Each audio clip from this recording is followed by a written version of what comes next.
Rob, thanks for joining us. Yeah, you are more than welcome. It is an absolute honor. You shot a giant buck.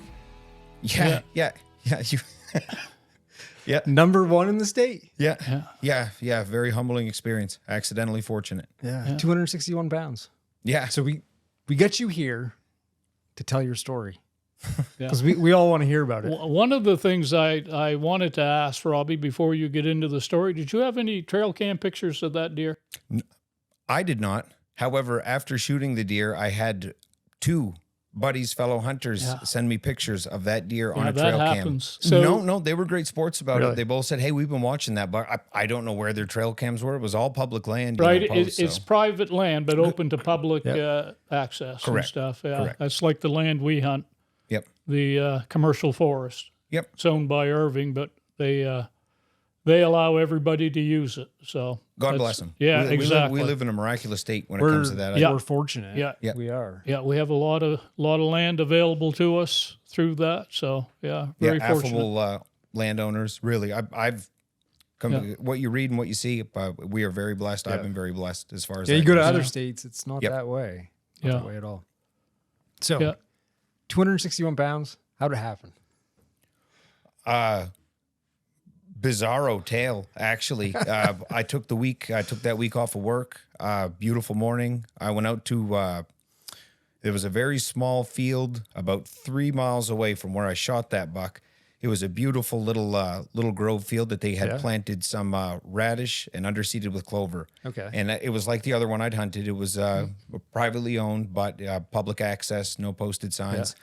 I got out there about 15 minutes before legal time, found my corner. I was just sitting, waiting for the sun to come up. And I want to say 10 minutes into legal time, another vehicle showed up in the field. And the hunter was, I'm assuming, didn't see me coming to diagonally across the field to my spot. So, I mean, at that point, kind of just let your guard down and decide to just, have a good conversation. So I waved, so he knew I was there. And he waved, and he come over, and he was just, I could tell this was a really busy gentleman, and he was stressed out about, getting his deer, and he had a doe tag, and he was really excited about getting a doe tag. And I said, sir, I have all week off of work, man. I said, I'll tell you what. My stepson and I have been out here a couple times scouting, and there's these 2 it's so beat down, these game trails, like almost guarantee at this time you'll see some doe. And off I went, and I drove to the field where I had previously shot. In 2016, I shot a 246-pound 8-pointer. I really wasn't even aware at that time that year of the significance of that. However, it's a beautiful long waterway. It was a beautiful morning, so I said I'll go out there for a little stroll before I go home and get the house chores done. And parked the truck on the side of the field. I mean, it's an absolute football stadium of a field in the low, and there's waterways going along the top. Okay. So I've harvested 4 altogether, 2 buck, 1 very small buck. I don't even want to qualify it as a buck. The caveats of long range shooting. So there's a double bladed sword, but and a doe.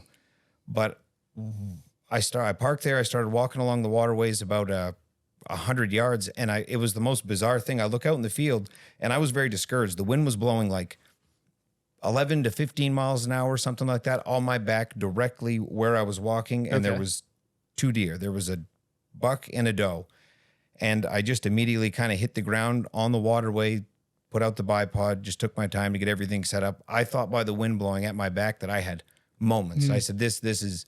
I've had half as much wind spook deer twice as far away as it just seemed initially. Yeah. So I just dropped my kit, got everything settled, and got on the scope, looked at the doe first. She was on the left, and got out the rangefinder, and it said 174 yards to her, and there was a buck to the right. And I said, geez, they looked about the same size. The buck looked like it had a very nice rack. Yeah. I said, cool. So my initial range was on her. I couldn't get a range on him, so I dialed on my scope. I have a little indicator on the scope cap, just how much to turn the turrets for a certain yardage. And it was like 174. So it was a couple minutes of angle, nothing significant. And I went back to lay on the buck, and it just was bizarre. It either looked like once I had the scope turned up to 16 power and I had the parallax adjusted, it looked very weird. Almost, I was moments away from squeezing the trigger with that scope wildly misdialed for that buck. And I just, for some reason, I was already in a kind of a calm mindset because of the wind, expecting these deer to bolt anytime. And I'm not into the, you know, if they're running, if they're going, I don't take not throwing lead shots. No, they got to be sitting still. And so I took the rangefinder out and I got it settled on top of the gun and I kept hitting it. And it was, Jesus, saying like 541, 542. And it all kind of dawned on me that he was behind the doe, just it's like significantly the whole field behind the doe against the wood line. But he was so large that he almost looked like the same size as the doe, who was 174 yards from me. So I redialed everything. But when this whole time, he's just like stationary, just looking at me. I mean, he's looking your direction. Directly at me. The wind was, I mean, Mark Paul, it was directly at my, a worst case scenario. Like you couldn't plan it out any worse. And when I got the reading of 541, I took out my Kestrel because I knew I have a little Kestrel ballistic thing. You hold it up and it takes the wind reading, the barometric pressure, all and it'll give you a data input for your scope. So I took the time to get good data because at that range, even I'm not confident using just a scope indicator. I wanted like actual data for that day at that moment. And it was like 7.75 MOE correction up. And the good thing about the wind blowing directly at my back at that range, even if it would have been a crosswind or something weird, I would have had to take some extra time and really, because now you're talking about you get like a foot dispersion at that range, even if I'm holding dead on, but I'm not have the right corrections. But with that wind at my back, it really wasn't an issue. Was able to really, he just stood and looked at me while I got all my corrections put in, everything, took my time and took the shot. And the cool thing, that rifle's, I've kept it chambered in a 260 Remington. So it's relatively mild as far as recoil goes. And it's long. It's got a 26-inch barrel. It's got a suppressor on it. It's, it's like a 14-pound rifle. It's not made for not going to run it around in the woods. No, this thing's a broomstick. 14 pounds.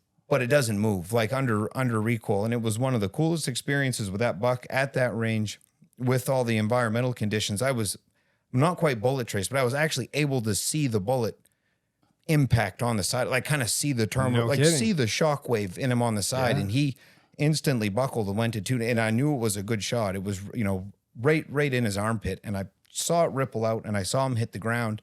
And I just instinctively just racked another round in and, got back on the scope really quickly because, if he were to dart for the woods, he was only about 20 yards from the dogwood. And I've had some horrific experiences tracking. My father's done that little tracking business. I've never had physical exercise like wounded animals once they hit. So I have an inherent fear of having to chase him in the bush. So I racked another round in, stayed right on him, and he stood up. And I just kind of in shock and disbelief, I touched off another round slightly higher. And this one hit him just above the shoulder blade, and he went down again. No kidding. At that time, I went to and put another round in, and there was nothing. It was an empty chamber. I've shot that rifle a lot, I could tell, and I went into immediate panic. My entire life, of hunting anyways, I've always been kind of a stickler about keeping a spare magazine. That Tuesday, I had my doe permit this year, and I'd shot my doe. And that Tuesday when I shot my doe in the morning, it was a beautiful hunt in itself, but it was pouring rain. I was actually just walking the bush with that giant broomstick in the pouring rain, and all of my gear. I keep extra magazine, my extra tags, my everything in a bag that goes on like a backpack with the rifle in that, completely waterlogged. And it also has my NFA stamps and everything for suppressors. Like, all was in my basement next to the dehydrator getting dried out. Getting dried out. So the panic when I slammed that bolt forward and I knew I had no rounds. So I called my father, sitting in the position, got out my phone and I said, Dad, I think I just shot a very large buck and I know I'm going to need a hand loading him just where he is. And he asked where it was. And I said, the same last deer you helped me load. I said, it's in the exact same field. Spot. It's almost in the exact same spot. You go there, you'll find me. I said, I'm a bonehead. I don't have any bullets. I said, if you got something. Had 2 bullets. Two bullets. I only had 2 rounds. Yeah, pathetic. I usually keep an extra magazine. No. It was. You'll have to ask Dad about the moose hunt. Oh yeah, that happened. I had plenty of bullets, but they were behind me. Back at the truck. They were back in the truck, which was only 100 yards away or whatever. But well, mine were back in the house. So a little further. Yeah, absolutely embarrassing. Yeah. So I started. By the time it took me to walk to that deer along the side of the field, my father drove. I don't know if he borrowed a McLaren F1, but he shows up as I'm walking up to it, and my God, you would have thought we rehearsed it. He got out of his truck. He had the rifle in his hand. As I walked up to the deer, it had not yet expired. Okay. So another wildly shameful thing. I've yet to have that happen. It was still very much. He was looking at me. He was expiring and completely debilitated, but I took the rifle. Dad had a new Ruger American with a 400 Legend hand load. He was just dying to see the terminal ballistics. So shot it in the neck, and that immediately expired him. And he gave me a hand loading it. And even then, I'm the most embarrassing, terrible judge of deer. You know, I was like, geez, I think this one might be 200 pounds. And my father's like, I'm the same way. Yeah, I'm not a good Robbie, judge. that's bigger than, that's a very, very large buck. Yeah.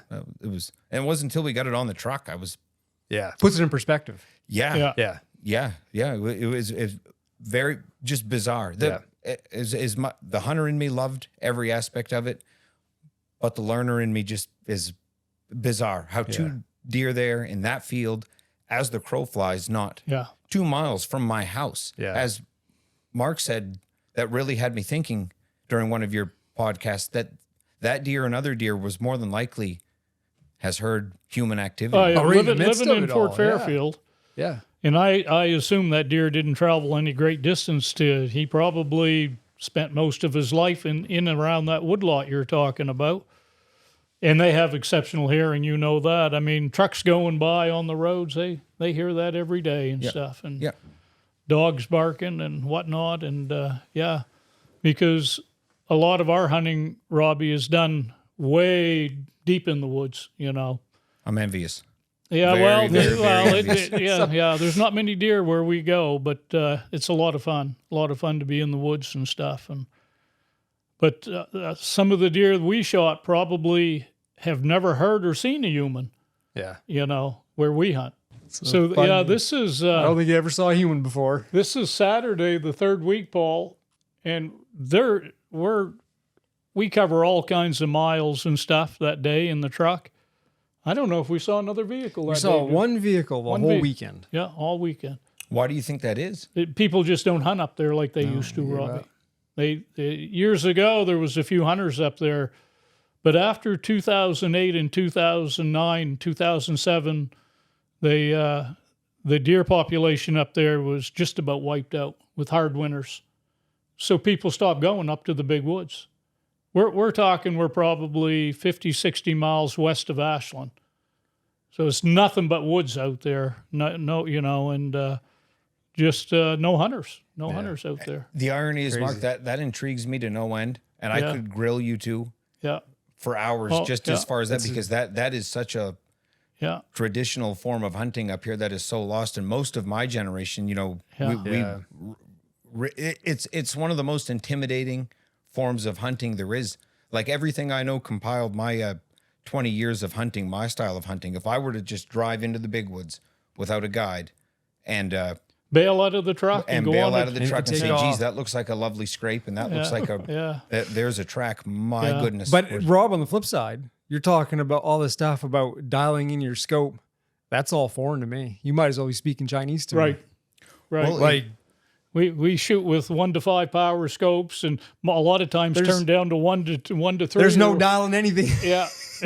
But that is the conventional, traditional style of, and I think it just boils down to we do what we're good at, or what, and that's or what we like. I don't want to say good at, or raised doing. Or you become good at what you like. I was raised with a very long varmint rifle on big your exposed big clover fields, potato field, whatever season is, or whatever area it is. That, you know, that's just the style I've always used. And then once I discovered in my mid-20s that there was an actual science to this. It's all not crazy. Just lick your finger and hold it up in the air and say a prayer. When there's an actual applied science to it, and I could apply my skill set, which you know, it's not just hold it at the treetops and hope that you archer in there. Over. No, because on the flip, I'm a kind of a softie with it. You know, I love the hunting, I love the aspect, but I love the animal and respect it quite a bit too. And with my skill set, I can much more effectively take game that way than I could. Like I said, the on foot, quick reactionary shooting, tracking deer that have never seen a human before, that have never smelled a human before, being keen to all those things. Because when you're hunting the ones that I'm used to hunting, if you look at all of the bucks I've shot, or if I reflect on them, not even black bear, moose, I kind of set it all up in an ambush way in between that 300 and 400. And again, something Mark said resonated with me about them always being around people in public and life is I think these animals, while they are wild animals and not domesticated, have also learned that there's a certain buffer zone with people that they can stay with. And it seems, with my experience anyways, that you get these animals that aren't quite, it's not like the South where you have deer running across roads and in people's backyards, but however, they are around dwellings and they do hear farm equipment. That's a big one, in voices and sounds, the smells and sounds and whatnot. They seem to have that 300 to 500 yard buffer zone that they feel safe, and they may still know you're there. That I guarantee you that buck knew where I was. I believe the one I've shot in that same field before knew I was there, but they're just so tailored to certain scents. He thought he was far enough away. Robbie, you're absolutely right. He's not going to hurt me. He thought he was in the safe zone. Yes, I've even seen them. You know, in these situations, I've got them before where I've maybe bumped them further away from a field, or they may come out instantly, be keen to my presence, and then just kind of makeshift to a different place or emerge from a different spot that could be, you know. And it always seems to be in that 300 to 500 yard zone. So that's where I always seem to, and I have a 800 yard range behind the house, or a target set up, not to harvest or shoot animals at 800 yards. I've always kind of big on trying to make it about twice as far. Like if I'm going to shoot an animal at 400 yards, I better damn well be able to be comfortable at 7 or 8 under perfect conditions, because you get your heart rate up and everything. Well, tell me about your setup and how you practice with it. As far as like right at the house? Yeah, how do you prepare? So first of all, let's talk about your setup. Like, what do you use for rifle scope and the whole I've nine yards? only used one rifle my entire adult life. It started as a Remington 700 in 308. I actually shot the barrel out of it. I started hand loading on that. No kidding. And when the barrel was shot out of it for Christmas 15 years ago, my father gave me one of my grandfather, who was a big avid gunsmith and gun collector, more of a gun salesman than a gunsmith, but a Hart barrel, stainless steel Hart barrel. Yeah. It was a Hart Select. In the Benoits used those for a while. Yeah, out of New York. I think on their 7600s. Yeah. No kidding. On their pumps. I don't know if that how common they are nowadays. I don't see them advertised a lot, but I sent it to Clarence Hammond out of Red Line, Pennsylvania, who's a gunsmith. He's an elder gentleman who's a bench rest shooter, a 300-yard target bench rest shooter. And my father and some in the know said he really does a heck of a job with a rifle. It just takes about 6 months turnaround. You know, it's kind of old school about it. So he did that for it, put a stock on it and bedded the stock and sent it back to me. And I'm telling you, it spoiled me in a way where I see more rifles much more beautiful than mine. I see more rifles that are much more powerful, but even as a hand loader, I've never seen anything like this rifle, where no matter what I put through it from 90 grain to 140 grain, from multiple different kinds of powder, factory ammunition, the dispersion is almost not. The rifle is so concentric that as long as I do my part, especially if you vice it down, it will shoot that variation all into almost relatively the same area. That's insane. And that's what really gets me about it. It's not so like I've seen a lot of rifles that shoot very well, and maybe they'll shoot 5 out of 10 different kinds of ammunition really well. Some of them will shoot 2 out of 10 kind of ammunitions very well. Yeah. This rifle just doesn't care. So in a way, it really spoiled me as far as crazy. Yeah, it takes a lot of the guesswork out of. And that's we're talking about a 260, right? This is what Correct. you're. Yeah. Now, what's the some of the ballistics? What is that? How many at the muzzle? How many feet per second is that?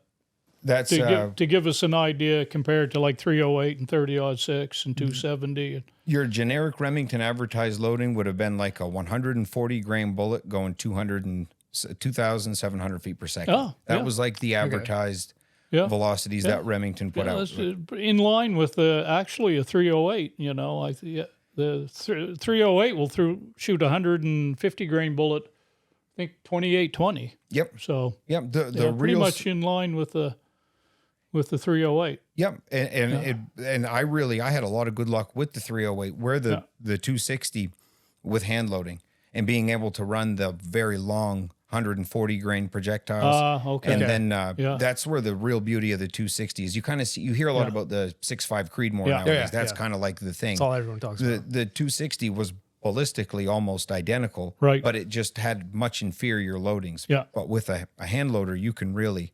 I've had tremendous luck with mine. You load your own stuff? Yes. I use 143 grain Hornady. They call it an ELDX, and just H4350 smokeless powder. Yep. And the most, again, a lot of credit goes to the gunsmith, not me, but that rifle will shoot 10 shots within 15 to 20 feet per second for an extreme spread or deviation between 2,810 feet per second and 2,830 feet per second. So again, this is a testament to the gunsmith. And also, when taking longer shots, I've got so many questions since that article was released or whatnot. I even got emails about questions, and it's amazing how much people have. It takes so much of the guesswork out of it. It really isn't Kentucky windage. Yeah, like as you said earlier, it really, as long as you do your part, it's pretty mathematically accurate. And you know, the funny thing is, Robbie, and you know this better than I do, there's a lot of people around this community that do the same thing, that are set up for long shots, and they're into the ballistics and the that's been growing. Because I think Keith and Kendall and you're close with Keith. You know Keith well. Absolutely, absolutely. I love Keith and they dearly. hunt pretty much the same way, watching fields and taking some fairly long shots, and they're into the ballistics and having a good rifle and a good piece of glass on it, and then knowing how to use it, you know. And a lot of them far exceed me as far as their equipment. They have some very, very, very nice equipment. Yeah. You know, one of the top three at the 800-yard range of my house, greatest shots I've ever seen was Keith Bernier, and he. I don't think he knew it, or may even now know it at the time, just the significance of what he had done. Yeah. I had a 12 by 10 steel target set up in front of a berm at 810 yards that day. And Keith showed up, and I think he had a 300 Ultra Mag. Yeah. He wanted to test on that, which he actually hit the target with relative ease. But before he left, he said, "Geez, Robbie, I'd like to try out more." And Keith's like an uncle to me, nothing but love for. I said, "Keith, you use the place like it's your own." Yeah. He pulled out I think it was a 16-inch barreled 308 AR-10 style rifle with a Burris or Bushnell, like 2-7 BDC scope on it, which nice rifle. Everything about it was nice, but for this task, I just kind of, I don't ever want to dissuade anybody. You're thinking this isn't happening. I said, oh, this is cool. And he said, well, if I just hold here, and he shot once, and I want to say the splash was within, 6 or 7 feet of the target. That in itself, generic federal PowerPoint ammo or whatever. And he said, what if I hold it? He was talking to himself, and he shot again, and I saw the dust erupt around it because he hit. It was the most incredible thing I've ever seen. He doing some kind of holdover on his scope. It was just, and again, I was like, Keith, that was absolutely incredible. I said, I just hope you know what you just accomplished right there. Yeah, he's a good shot. Keith said, and he hunts deer that same way. I'm envious of people like that. My wife is a much better inherent shot than I am. She can pick up a rifle. Yeah, a lot of times women are they're a little more steady than a little more calm under. Yeah, so I have to practice. I have to keep the motor. The muscles, the motor, whatever. Keep the skill. I got to keep the skill alive. Otherwise, it's like a perishable ability with me, where it seems like some people can just pick up a rifle. And, I don't shoot and practice nearly enough. Yeah, we've talked about that, Paul. That's something I gotta. So I went deer hunting this year, Robbie, and I shot, I think, 2 or 3 shots out of my gun, and 2, I think, and that was it. And you talked about, and that's not good. To be good with anything, you need to practice, and I certainly don't practice enough. So, Rob, what do you use for a scope on it? It is a Nikon FX 1000 4:16. Okay. It's actually not radical magnification for what I do, but oddly enough, when doing enough shooting, it's been repeatable. Every time I turn the turret, that always makes me, I get so nervous about equipment, especially when it comes to the time of the critical shot. Yeah. And I've seen so many of these scopes that have, you look at these scopes and they look like more complex than a computer with turrets and dials and everything. And I've seen a lot of them fail. So when I find one that doesn't, and I've had 2 of these, they've made it through numerous hunting seasons, back of vehicles, and that to me is. Yeah, so, you better keep it because I don't think Nikon makes scopes anymore. They don't. No, really? They don't. I didn't. They always made a good product too. They did. I've got a number of Nikon scopes, and I've always liked them and stuff. Yeah. No, this one floored me. It was the first one I tried. I think it was just coming through Dad's shop, and I picked it up just to try it out, and it had a lot of eye relief for what it was. And my sons were 7 and 8 at the time, and one of the perks of having such a heavy rifle is the kids could shoot it when they were young. But I think that was my big. I had a night force on it before then, but it had very, very low eye relief. You had to almost be right sit up right on it. Yeah. That's no good. Yeah, and Night Force is a good scope too. You know, pricey and. Yeah, the marketing worked on me there. That's the thing. There's a lot of really nice stuff out there, but I was a late bloomer in learning what's applicable to what you're actually using and what you're doing. I think if we were busting on doors and jumping out of army tanks, there's a lot of and that scope was phenomenal for that, but it weighed a lot. It was very heavy and it had no eye relief. So for what I do and a lot of us do up here, it was completely unapplicable. And see, that's smart because marketing stuff, man.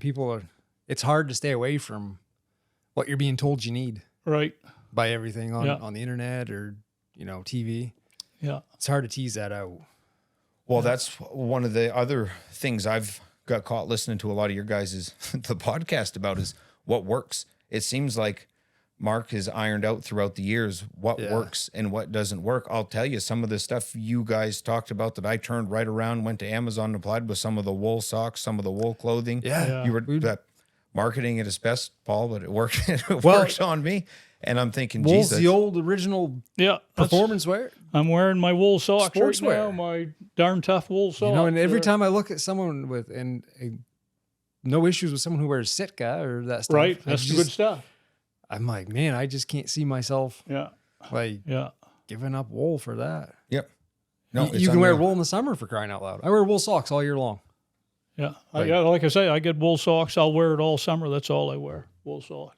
So Robbie, one thing I was thinking about, and you mentioned it, about, just not willy-nilly practicing, but obviously you're intentional about how you practice. Mm-hmm. And there's probably a science, maybe not an explicit science to it, but you get a system down on how you're not just, it's like working out. I say, like, if I go work out, I'm not just randomly picking up weights and just doing random stuff. There's kind of a set way that I do it. How do you practice? Because I could learn from it. Environmental conditions. And again, one of the real beauties of northern Maine is our elevation level is relatively low, and we experience some of the most radical wind and barometric pressure swings anywhere in this country. As far as moment to moment, it can go one way or it can go the other, especially up here. I think with my compiled research, we live in one of the most difficult places to hunt, either traditionally or. Well, I've heard people say, I don't mean change the subject. People have said, if you can deer hunt in Maine, you can deer hunt anywhere. Oh yeah, yeah. We don't have and people who are in really good deer. Yeah. That's a lot of the feedback I get's the same. Is that and a lot of it is just the environmental conditions. So a lot of my thing is just being prepared, and a lot of it is time constraints. I like you, Paul, and like you as once, Mark. I have a very young family. I have 3 kids, a lovely wife who's way out of my league and doesn't know it yet.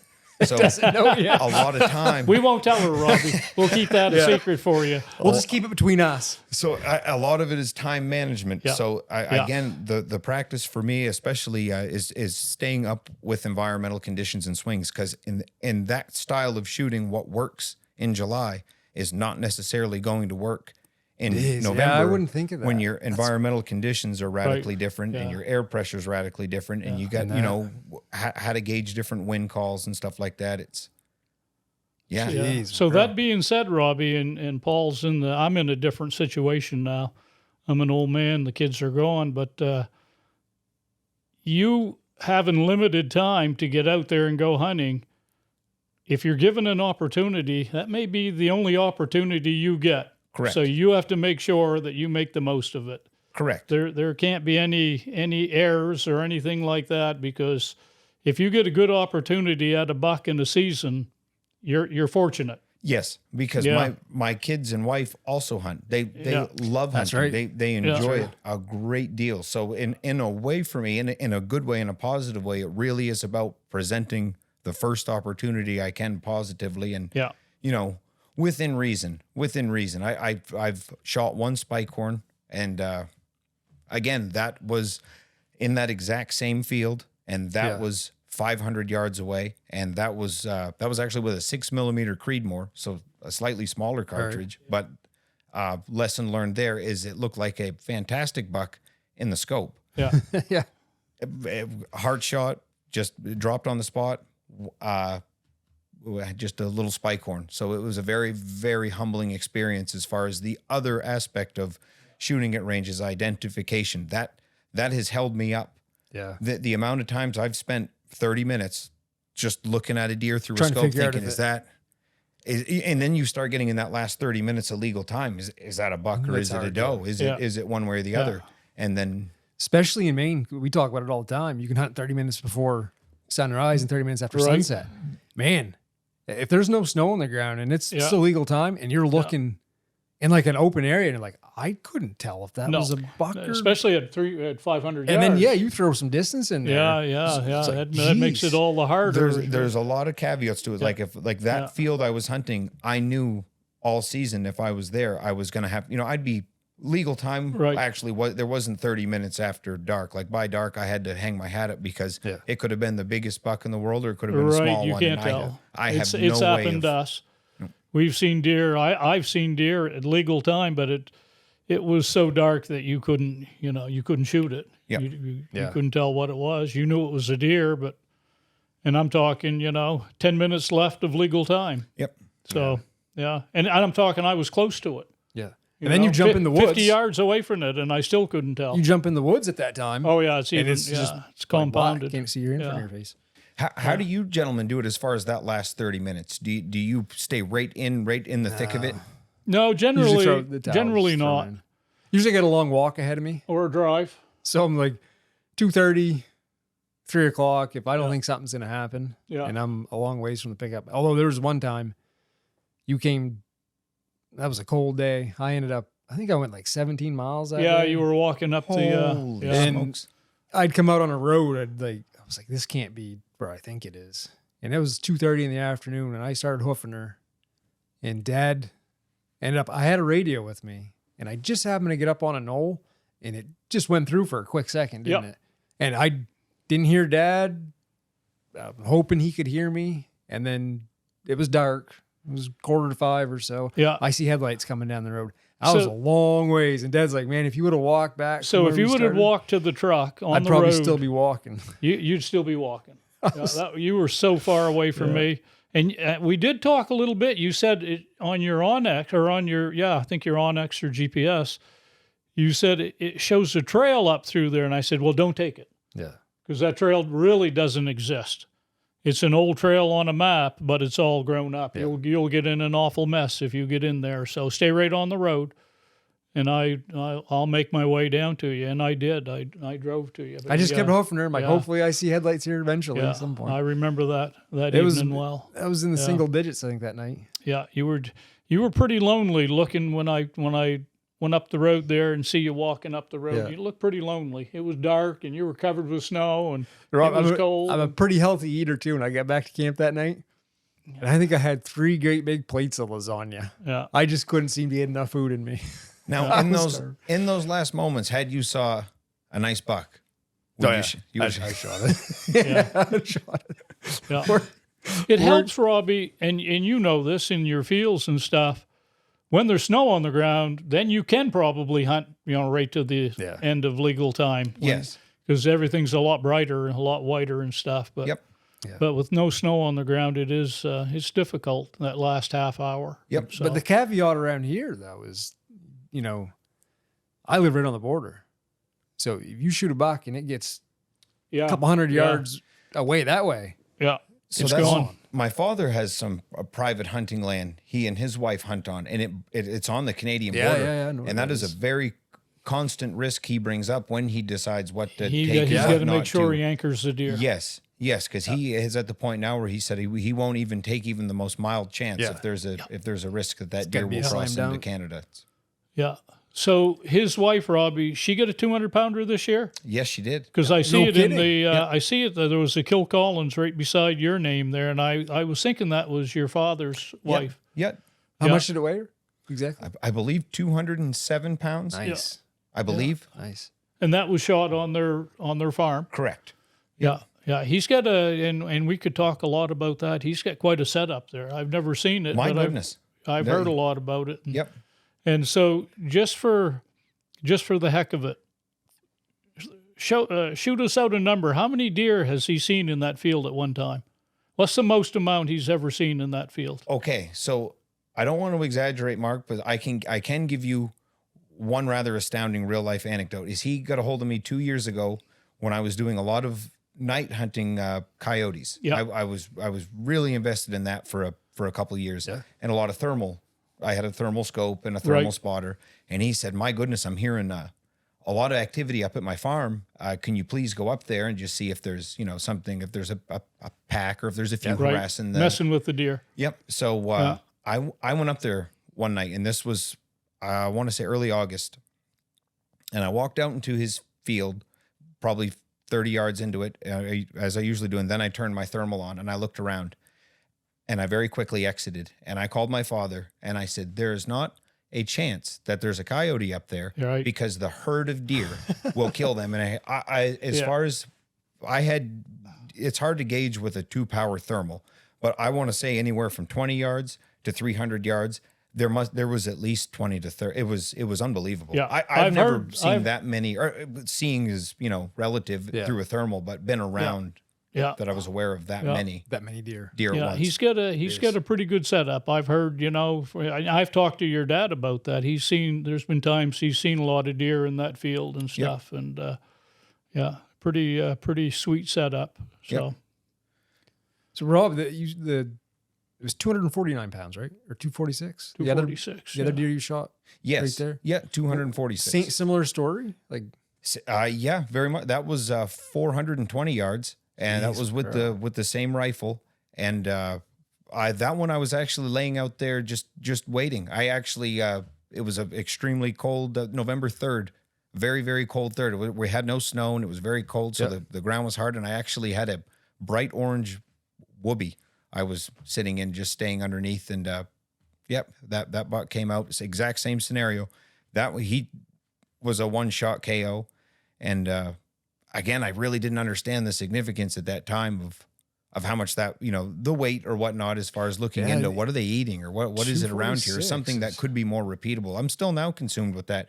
There's got to be, that's big enough that there's got to be some kind of safe haven, consistent feed, something in that area. In genetics, obviously there's some genes to grow a big frame. There's something always for me, and I can't articulate it that well. I think some people can relate. But when I see I'm not good at telling a buck size. Like Dad's deer this year, I was like, that could be over 200 or it could be 180. I mean, it's a crapshoot with me. Well, I'm the worst. I shot a black bear once at 150 yards, and I called everybody and their brother and said, "I just shot. I think it's a grizzly." I said, I shot the biggest bear in the state. This is the absolute. It was that 2016 when I got a Grand Slam, and I didn't know what a Grand Slam was. But I called everybody and their brother, and I got up to this thing, and it was probably the most disappointing. It was 200 pounds, so I mean, it was still a good bear. It was probably relative, better than average. 200 pounds is better than average. But in my scope, honest to goodness, it looked like the Fox and the Hound, the one that came out. I mean, it just was an absolute monster. So I'm not the best gauge of. No, neither am I, Robbie. Where some people can look and my God, that's an 11-pointer with a drop time. No, that's not. But as far as when a deer gets really big, there's something about its rear legs to me that I'll be like, oh yeah, that's a big deer. And it must be, I'm obviously looking at bone structure, frame structure, but there's a way that the hind legs come down that just kind of like, I'm like, man, that's a big deer. Yeah. Like that one I shot 2 years ago. When I saw that laying there, you look at the rear legs, you're just like, oh, yeah, that was a big deer all the way around. Yeah. How far was that one from you, Paul? So I actually went back out there with Onyx in this year. And because I'd said 300 yards, which is, for me, that's a long way. It's a long ways. And that's a tremendous shot. Well, 267. Yeah. So I went back out there. I was actually trying to see if I could find some of my rifle shells. And I found there was a wrapper that had fallen out of my bag, and I picked it up. It was a Cliff Bar wrapper on that stump because I was eating a Cliff Bar when I saw the deer. I'd actually sat down and was like, I just remember telling myself, like, boys, I could see a deer here any minute. And the sun was at the back and at my back, and the wind was in my face. I'm like, I'm gonna sit down here and just have a little snack for a minute. And something caught my eye, and it was rack that kind of shined off the light, but it was so far away. Were you calling, or was it a walkway? No, I was tracking a buck and a doe. Yeah. Oh, okay. We were out in the clear cut. And I came into a cut, and I just was like, and I started coming into more deer tracks and more deer tracks. I'm like, holy, these are fresh. Because actually I'd gone up on his track on the opposite side of the road, and then I could see where it looked like his track coming back with another deer. Mm. So I'm like, well, that's the fresher set. I'm going that way. Plus I wanted to go over in there anyway. And I crested a knoll. I'm tracking them up. They come into this cut, and they come up over this knoll, and there was a nice stump over to the side, and the sun was about 10:30 or 10 o'clock. I'm like, that's snack time. And I sit down on the stump there, and I just sit down and open up a Cliff Bar. I'm like, geez, what the frick is that? And I look, and I see antler with the naked eye. So I get down on the stump, and I took a long time, about an hour, because I was like, I don't know if I can. I'm going to take my time, and if at the beginning of the season, they're not going anywhere very fast. So they were just kind of feeding along. So you were able to observe that buck for an hour, and I was kept trying to get in. I'm walking back and forth. And to me, I was like, I'm so far away, and the wind's in my face, and the sun's at my back. So when they look up at me, they're looking directly into the sunlight. I'm like, there's no way that I'm going to scare them at this distance. So I just kept eventually I got into a shot in a position where I felt I could make a good shot. Kneeling? So were you resting against something? I get down on a stump. Yeah. There's the stump I was sitting on. And actually, then I took my pack because there was brush everywhere, and I just couldn't get a shooting lane. And I got my pack on top of it, and I'm like, it got me high enough that I was shooting over, because I was like, maybe I can put a stalk on them and get down closer. But the lower I got, the more all the brush and I couldn't see him anymore. Yep. And then if you go down to support off something, you're going to lose even more. You're right. Point of view. Yeah. So, and it was, you know how it is when you look at something far away, you see it, and if you look off and then you come back, it takes, like, for me, it felt like a few minutes, but it's probably a few seconds. Yeah. But I would lose them. And then it would tell a flick of a tail or something. I'd be, oh, okay, there he is. And then there was a bunch of does too. So anyway, I'd gone back out there this year, and I found the stump, and then I got on Onyx, and they were right down in front of at the edge of the cut. And I basically just drew a straight line down to that edge of the cut. It was 267 yards. So you did, and at the time, what did you think as far as gauging your drop? So let me see, I sight my gun in about 2 inches out of 100. Yeah. So at 270, and I'm about, basically, I could hold on at 300 yards. And so I'm like, okay, within 300 yards, I'm good. I'm like, it's probably 300 yards. And I was shooting slightly downhill. So again, I'm not doing any tweaking stuff. I'm basically just a little bit high on the deer. No, you're applying good fundamentals and good marksmanship. And let her go. Yeah. So cognitively, I was like, okay, I'm within 300. I think I'm basically 300. Yeah. And I'm like, we got snow. If I can draw blood, he's gonna be done. Yep. Ended up being he was a tough one to put under. Yeah, unlike Robbie, I mean, we set our guns up. Basically, Robbie, with the way we set our guns up, is you're good from 0 to 250, 300. Yeah. You're basically, there's a way you can sight in a 30-06 or a 270. Like Paul said, you can. I do a 25-yard zero. Yeah, actually. you're 25 0. Yep. You're 2 inches high at 100. And then you're back on, I think, at maybe 200 or whatever. You're back to 0. And then you're just a few inches low at 250 or 300. Yep. So from 0 to 300, we'll say you're good. Similar to like a military's battle zero. Yeah. Yeah. Yeah. So what do they call that? So 300 yards is my maximum point of aim? Yeah. They would call it? Yeah. So yeah. After that, you start getting into bullet drop, and then you got to hold over. But basically I'll say from 0 to 250, you're dead on from 0 to 250. Yeah. Within, you're never more than a couple inches high or a couple inches low from 0 to 250. And you both use 150 grain, 180 grain? 165. I got a 165. 30-06. I do 150 and the 270. Yeah. And you do? Yeah. I do 165s and 30-06. So ours is really a real rough way for being woods hunters, that we know where our gun is going to shoot. But Rob, I always joke, I'd never had an opportunity but one time, and that was on a road, an old road I was hunting, but never had an opportunity at a deer like over 100 yards. 100 yards would be a long way. Usually it's like 25 yards. I think, right? And I'm butchering this, but the national average is within like 50 to 100 yards. Yeah. If you took that would make sense. I think that is like closer to the norm. Usually I'm right on top of a deer. Yeah. And it's like there was one 3 years ago. I mean, I probably could have shot him from the hip. I'd come around. He was on. Well, this year you could have. Yeah.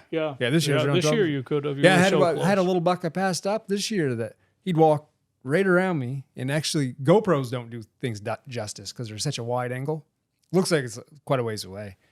I'm watching the deer, and I can hear him. Like he'd put his nose right down in other deer tracks, and you could hear him just sucking in air, sniffing.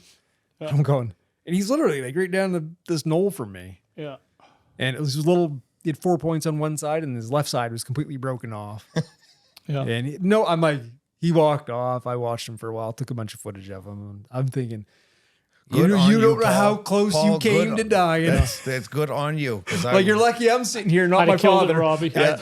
There would have been no biggest buck in the state because I would have taken the first. I'd have killed it. I told Paul that. Good on you, Paul. Yeah, well, honestly. Yeah. That was but yeah, usually I would have called it an 8-pointer too. Just left out the. It was, yeah. But yeah, and then a couple years ago, one jumped in the lake there that I was tracking, and he waited for me. I come around the corner, and we met just eye to eye. And he was in the lake? He ended up, once he saw me, and I was pushing him pretty hard, because where we hunt, there's a lot of roads, and people will drive those roads. And the gig was up. I jumped him up once, and he didn't jump very hard. And he kind of did their usual, went into some moves. What do you guys do for scent control? I have to interrupt because that's not a thing. Just wear wool.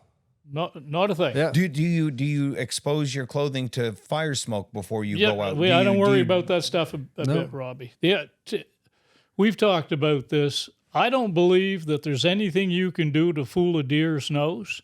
The only scent control is what you talked about, is playing the wind. Which way is the wind blowing? Yeah. So if you go into a field and you want to hunt a field, and you know you need a northwest wind to hunt that field properly, you're going to set up in the southeast corner or whatever, so you can view the whole field with the wind coming in your face. To me, that's the only scent control. So that's what astounds me. You're able to consistently stay right on, get that close. That's incredible. The first time, we talk about it a lot, you'll jump a buck up, and they're kind of like, they'll take off. They get a few little tricks they may do or whatever. Oftentimes they always bring me into moose. Bring me right through a bunch of moose right in the middle of them. So I'm got a bunch of moose tracks. And this buck, I couldn't see where he went because there was moose tracks everywhere. And I could hear some moose off to my right. And I basically just went, and I'm like, I'm just going to do a great big hook around, and I'll pick them up on the other side of these moose instead of wasting time. And I did. And then he crossed an old road, and he get into like a little Christmas tree farm. And he got in the middle of that, and he waited in the middle of that. And I stepped out from a spruce tree, and he was like right there. And I got pulled up, and I should have got him. He gave me enough time that basically was one bound, but he was wide open. And I didn't hit him. And then I wouldn't have at that point a moment's chance. He's freaking putting as much distance between him and I. And I was pushing him quite hard because, like I said, I was nervous about people driving around, and we're going to start crossing roads at this point. You must be exhausted at this point. Yeah, that was a long day. We went about 2:30, 3 o'clock. He went, I remember thinking, we're headed right straight to the lake. What's going on? And then there his track goes into the lake. Yeah, you would be amazed if you saw, like on a typical day with snow, with him tracking, not so much me anymore, Rob, my legs won't carry me that far, but where he would go. And these things don't go in good places. No. They go through the worst messes you could ever imagine. And you're going all day long. And you're crossing brooks and rivers and because they love to go to water once they're pressured. And nobody likes to think about the other dynamic is what do you do when you get from a neophyte's point of view with this stuff is what I find so intriguing. It's funny, that's only half the battle because then you got to get and get harvest it out and then get it. That's here's the crazy thing. I don't know how many times though you track a deer all day long. They're like a big jackrabbit. Yeah. You end up doing this great big loop. And I can remember, I don't know how many times you shoot a buck and you shoot a nice buck. Get your GPS out. And you're like, first thing you think is, oh boys, where am I and how long is this going to take? And Rob, literally, like there was 0.2 of a mile. That one time, I turned on the GPS, I'm like, oh my God, the road we parked on is right there. Like right there. Yeah. Like, the thing about the big wood, and it's not what it used to be, Rob, 40, 50 years ago, there's roads everywhere. So you're never really that far from a road, up in the industrial forest. Like Paul says, once you shoot your deer, you have no idea where you are, and you get your GPS out, and you're going, oh, there's a road right there that I drove in on, 0.2 of a mile. So you get a fairly easy drag back to the road and stuff. But yeah. I remember the first time Keith went with me. He kept going. So this is good for me because that would be because Keith, a mentor, role. I've always looked up to Keith, but his style of hunting, although even more refined nowadays, that's my roots. Is similar. Yeah. He went up with me one, and he should have shot a big buck. We were on. He had an opportunity, and his gun was slung. But I remember periodically he'd be in the woods. He's like, "Do you know where we are?" I mean, basically, roughly. Yeah, Chamberlain Lake's over there, and T-Loss Road's over this way. Don't worry about it. We won't get lost. And every other then he'd be like, you still know where we are? Yeah. Yeah, we'll figure it out. The biggest thing, Robbie, and I know Paul and I, neither one of us, we even think or worry about that. You don't worry about that a bit. When the time comes, 2:30, 3 o'clock, when you may have 4 or 5 miles back to the truck, you just turn around and start heading out. Yeah. Maybe I think a lot of people get scared. Yeah, that's the thing. They're it fearful. Doesn't intimidate us. Yeah. We don't They're even think afraid about it. because they've never done it. Like, I guess it's because I've always done it that I don't think about it. But I could see where the minute you walk in the woods and you don't see anything now, I can see where that could be a little bit like mess with your head. Yeah. And yeah, if you always have that in the back of your head all day, it's hard to hunt. Yep. If you're always sitting there thinking, am I going to be able to find my way out? Am I going to be able to find my way out? That could cause a lot of anxiety in somebody. The only thing that kind of will mess with my mind, if I hunt off the end of a dead end road. If you don't want to walk by the end of it. And if I'm not paying attention. Yeah. And in my head, I'll be like, I never came out across the road, right? And let's say if we do a loop and it's a dead end road and I end up way down off the end. And I've had a few times you turn on a GPS or whatever, or you look at a landmark and you're thinking, man, my truck's over that way, but I came in off the road and you can get but if you keep your head about you. And what about running into other people? And not in the woods, not very often. No. Ever run across other tracks? Oh yeah. Out in tracks and stuff. But I think most people, Rob, they'll get out and look at a deer track. And you'll think, oh, they're out tracking it. They walk up the bank, walk back to the truck. And that's the end of it. They don't get out in the woods. Stay tuned for next week when we finish our conversation with Robbie Kilcollins in part 2. And until next time, get outside. It's good for the soul. See ya.